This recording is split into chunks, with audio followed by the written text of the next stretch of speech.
So mapagpalang araw po sa atin lahat. Alamin po natin ang sakit ng tao. Masakit daw po ang kanyang katawan galing sa trangkaso. Tingnan ho natin kung espiritual ho ba o material ang kanyang nararamdaman sa pananakit ng kanyang katawan.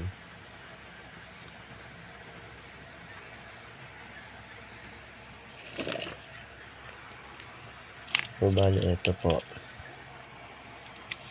puro lamig po. Pinasok ho ng lamig ang kanyang ugat at ang kanyang mga buto po ay mga nangangawit, kaya ho sumasakit ang kanyang katawan. Ang sanhi po ng pagkatrangkaso niya gawa ho ng sa sobrang ngawit ng kanyang mga buto at ang kanyang mga ugat ay hindi ganong makapag-circulate ng dugo gawa ng pinasok ng lamig.